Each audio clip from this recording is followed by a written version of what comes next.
Nouvelle semaine, nouvelle actualité, bienvenue à cette édition. C'est la période des sorties et les instituts publics OLIAB de la région ecclésiastique de l'Allée et du centre de Padoue ont donné leur verdict week-end dernier. Respectivement 33 et 23 lauréats ont reçu donc leur parchemin de fin de formation ce week-end. Mesdames, Mesdemoiselles, Messieurs, bonsoir. Merci de vous informer sur la télévision de la famille. Chose promise, chose due, l'association des jeunes fassoïstes a procédé au lancement de la journée de la promotion de l'entrepreneuriat jeune. À l'occasion des dons de 100 000 francs CFA ont été remis à 10 jeunes afin de les booster dans leur entreprise. Le coffret du jeune Sire, la carte verte sont entre autres des concepts qui ont également été lancés à l'occasion de cette journée. Éléments à suivre dans nos prochaines éditions. Le docteur Étienne Zongo a procédé vendredi dernier à l'ouverture du séminaire de formation des responsables régionaux de l'association des servantes de Christ de l'Église des Assemblées de Dieu du Burkina Faso qui s'est tenu du 11 au 13 juin dernier au Centre national de conférence de l'Église des Assemblées de Dieu du Burkina Faso, ex-75e. On voit cela avec Gédéon Tabsoba, Odette Zangina. Je pense que nous sommes là, c'est pour recevoir et aller faire le travail que l'Éternel nous a confié. À l'image des Marie Zongo, elles sont environ 700 femmes à occuper des responsabilités au sein du bureau des 73 régions ecclésiastiques au compte de l'association des servantes de Christ et qui par conséquent prennent part à ce séminaire de formation organisé à leur intention par leurs responsables de tutelle dont l'objectif principal est le renforcement de leurs capacités afin qu'elles soient à même de répondre de façon efficiente à leurs devoirs. Le thème c'est renforcement de capacité pour tout le monde et chacun à son poste sera formé. Les présidentes seront formées sur le leadership et les secrétaires seront formés sur le secrétariat et les trésorières seront formées sur la trésorerie, la gestion des biens qu'on leur confie. Donc nous avons pris des personnes bien avisées pour vraiment donner ces formations-là.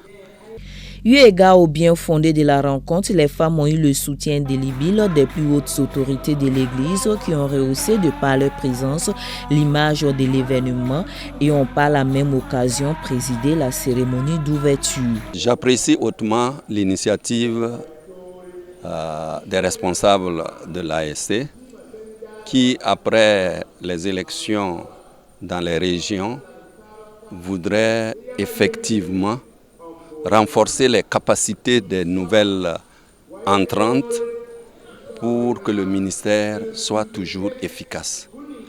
Et à cela, j'apprécie leur initiative, leur vision de former afin qu'elles puissent aller former davantage nos femmes-là efficacement. À l'entame du dit séminaire, le coordonnateur de l'ASC, par ailleurs l'orateur de l'ouverture, n'a pas manqué de prodiguer quelques conseils à ses responsables régionaux qui aspirent à faire de l'œuvre de Dieu un outil efficace pour gagner des âmes à Christ. Ce soir, Dieu m'a permis de parler et d'inviter l'ensemble des femmes, notamment les responsables au niveau national, au niveau régional, de faire valoir ce que Dieu a mis en leur possession. Et c'est une chose très importante. Quand Dieu vous confie quelque chose et vous demande de le faire valoir, il faut le faire valoir. Dieu a mis dans le cœur des membres de l'ASC d'élire ces personnes. Donc, elles ont déjà un capital. Il faut qu'elles utilisent ce capital-là. Elles ont le Saint-Esprit. Elles ont la parole de Dieu pour aller et de faire des disciples. Ainsi donc, ces participantes seront outillées durant 3 jours en atelier et en plénière sur différents thèmes tels que les méfaits et les avantages de l'utilisation des réseaux sociaux et ce avec des orateurs bien aguerris.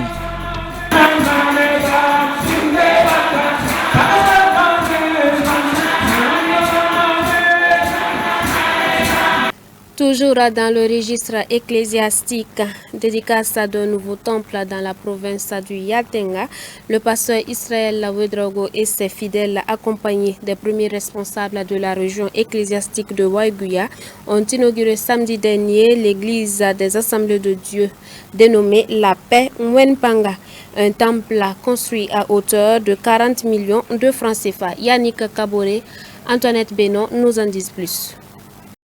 Un nouvel édifice dans la province du Yatenga pour rendre grâce à Dieu. Les fidèles de l'église des Assemblées de Dieu Temple de la Paix Mwenpanga de Waiguya ont le samedi dernier inauguré ce nouveau joyau et cela en présence des autorités administratives, coutumières et religieuses. Un joyau d'environ 1600 places construit à hauteur de 40 millions de francs CFA dont les clés ont été remises officiellement au pasteur principal de l'église. Un engagement de tous les fidèles qui n'ont ménagé aucun effort a fait le sacrifice pour honorer le Seigneur. La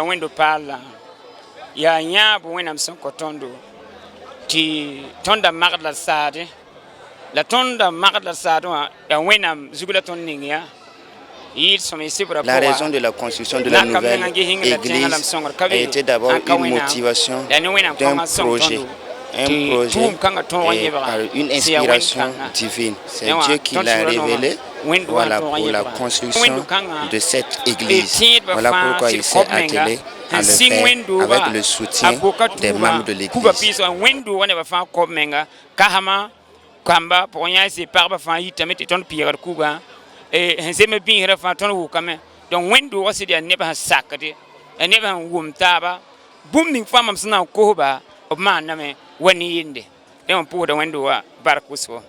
Le rôle de l'Église dans la société, un thème interpellateur pour tous, développé par le coordonnateur du centre numéro 6. L'Église, ce n'est pas le beau temple que l'on voit, mais c'est être le disciple de Jésus, être la lumière de ce monde, être le sel de la terre comme le Seigneur lui-même l'a recommandé dans Matthieu 5, versets 13 à 16. Aussi, en tant que chrétien, souligne le prédicateur, l'on doit participer à la vie socio-économique de la nation. L'église grandit dans la région de Waiguya. Pour ceux qui se rappellent de l'histoire, il y avait une grande église au secteur 8. Plus tard, il y a eu de nouvelles églises dans les arrondissements. Et aujourd'hui, c'est une explosion du fait que Dieu met à cœur des serviteurs de Dieu à travers le Burkina, comme notre frère Israël de Jacob de Boussé, qui est venu ici, dont Dieu l'a accompagné. Et grâce à l'implantation de l'église aujourd'hui, nous faisons la dédicace d'un très beau temple. Mais ce n'est pas le bâtiment qui compte surtout. Le bâtiment est utile pour abriter les chrétiens. Mais c'est la vision, c'est l'amour de Dieu, c'est le ministère, c'est l'attitude des Yarse vis-à-vis de l'évangile. Nous sommes dans un environnement assez musulman, mais les gens cherchent Dieu. Et nous avons vu même dans la salle aujourd'hui qu'il y a beaucoup de dizaines de personnes qui se sont converties en 2020, une soixantaine déjà en 2021 dans cette église. Donc les gens cherchent Dieu et Dieu se manifeste par Jésus-Christ.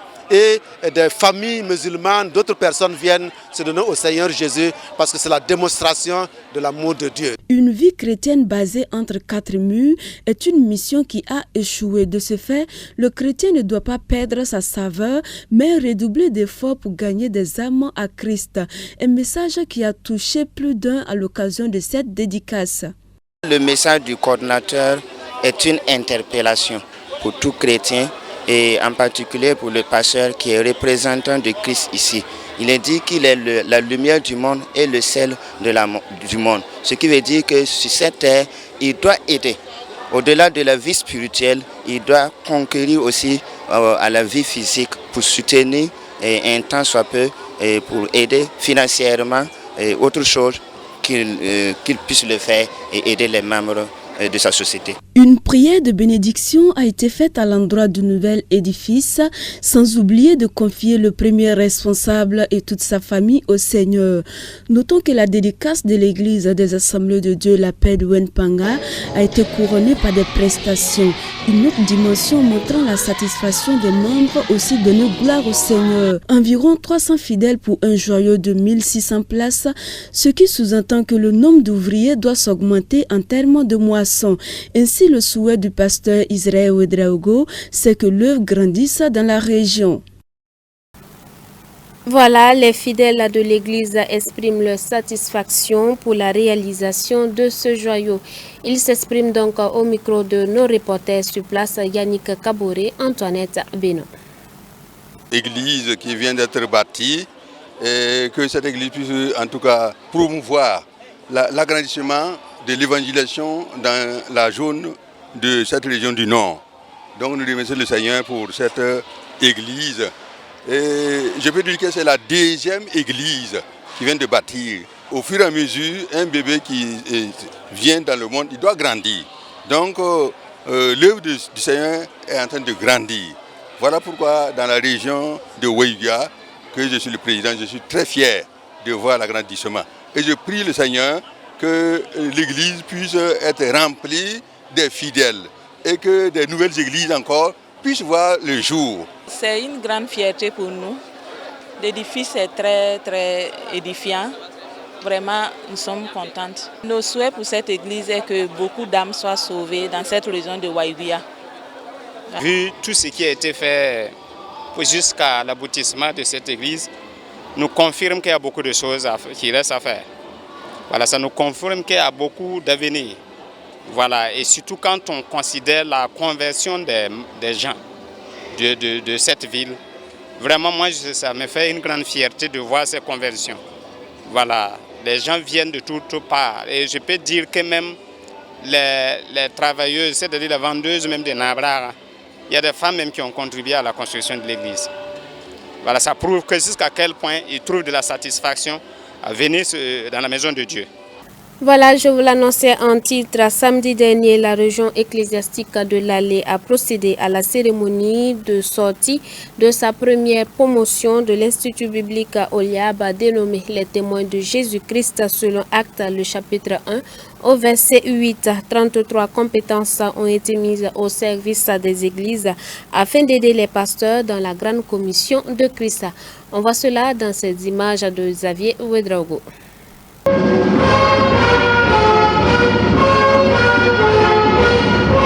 Ils sont 33 lauréats à avoir reçu leur parchemin de fin de formation au compte de la première promotion de l'Institut biblique Oliab de la région ecclésiastique de l'Allée, 19 de la section Morée et 14 étudiants pour la section française.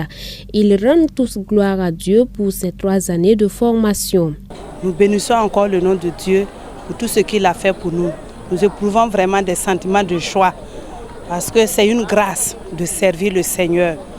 Donc durant les 3 ans, les modules que nous avons pris, en tout cas, nous vont tout droit au cœur et nous pensons mettre tout ce qu'on a appris en pratique. Et nous voulons être des bons serviteurs. Nous voulons demander l'assistance du Saint-Esprit pour être à côté de nos pasteurs afin de les aider. Nous retenons tous ensemble, c'est que ces modules que nous avons appris vraiment nous a vraiment fortifiés dans le Seigneur, ça nous a éclairés, ça nous a vraiment donné en tout cas les outils nécessaires pour pouvoir servir en tout cas dans le Seigneur. Pour le directeur de cet institut, c'est parti d'une volonté pressante du peuple de Dieu à mieux s'imprégner la parole que Oliab, région de l'Allée, a vu le jour. Et après 3 ans de formation, le directeur les appelle des auxiliaires aptes à soutenir les pasteurs dans plusieurs domaines. Comme morophones et francophones, ils ont eu droit à 18 modules. Alors 6 modules chaque année. Alors, c'est des auxiliaires, à l'exemple de Hur et Aaron. C'est vrai, ils ne sont pas des pasteurs, mais ils peuvent soutenir l'œuvre dans plusieurs domaines, dans la prière, dans les messages, dans la louange. Alors, ces serviteurs sont aptes à nous soutenir comme il se doit pour l'avancement de l'œuvre de Jésus-Christ.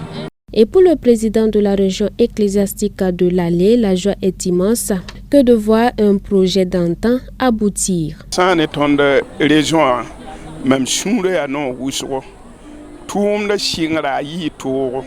Je rends grâce à Dieu pour cette prouesse dans notre région. Le début de cette œuvre n'était pas facile, mais aujourd'hui nous nous réjouissons de voir les fruits. Je prie pour que Dieu nous aide à aller de l'avant avec beaucoup plus de monde pour la gloire de Dieu.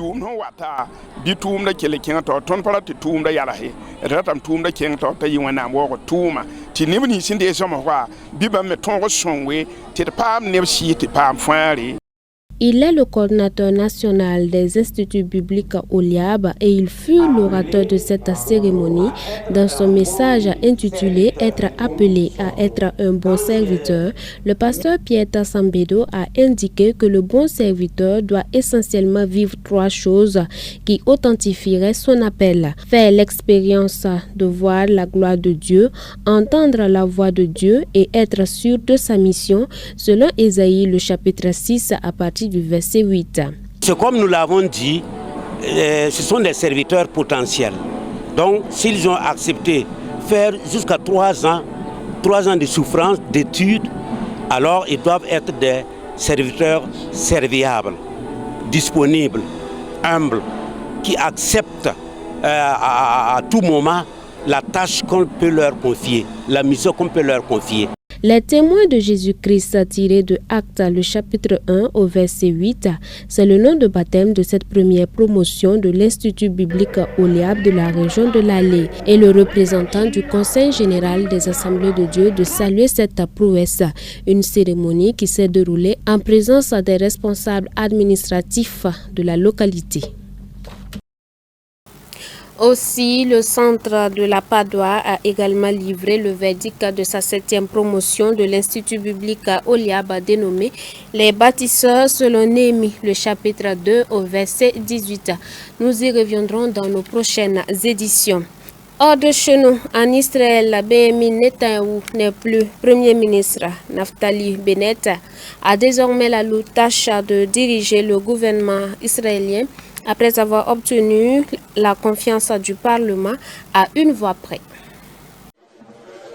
Passer des paroles aux actes, voilà le défi du nouveau gouvernement israélien composé de 8 partis politiques. Une coalition hétéroclite anti-Netanyahou, réunissant des partis allant de la gauche jusqu'à la droite et une formation arabe. Naftali Bennett aura la lourde tâche de concilier ces forces très opposées idéologiquement après avoir obtenu la confiance du Parlement à 1 voix près. Maintenant, le peuple d'Israël, tout le monde nous regarde et la charge de la preuve est sur nous. Nous travaillerons ensemble en partenariat avec responsabilité afin de réparer la faille dans la nation. Le leader de ce mouvement est Yair Lapid, ici à gauche. Il enfilera lui-même le costume de chef de gouvernement en août 2023, conformément à l'accord passé avec Naftali Bennett. Ce qui a fait ce gouvernement, c'est l'amitié et la confiance. Et ce qui va maintenir ce gouvernement, c'est l'amitié et la confiance. Si nous savons comment nous faire confiance et nous soutenir mutuellement et travailler ensemble pour que cela fonctionne, cela fonctionnera. Cette nouvelle coalition avait pour principal objectif de faire tomber Benjamin Netanyahou, qui a dominé la politique israélienne pendant 12 ans. Le désormais ex-premier ministre s'érige déjà en opposant numéro 1. Il l'a fait savoir à la tribune du Parlement. Si notre destin est d'être dans l'opposition, nous le ferons la tête haute jusqu'à ce que nous fassions tomber ce gouvernement dangereux et que nous revenions diriger le pays à notre manière. Dès l'annonce de la formation du gouvernement, des milliers d'Israéliens ont célébré le départ de Benjamin Netanyahou à Jérusalem, aux abords de la Knesset, mais aussi sur l'emblématique place Rabin, drapeaux israéliens au vent. Voilà, c'était là le dernier élément de cette édition. Merci à vous qui nous avez reçus. Rappelons que c'est la période des sorties et les instituts bibliques au Liab de la région ecclésiastique de l'Allée et du centre de Padoie ont donné leur verdict. Respectivement 33 et 23 lauréats ont reçu leur parchemin de fin de formation au week-end dernier. Vous nous avez reçus depuis Siglé. Bonsoir chez vous, demeurez bénis en Christ Jésus.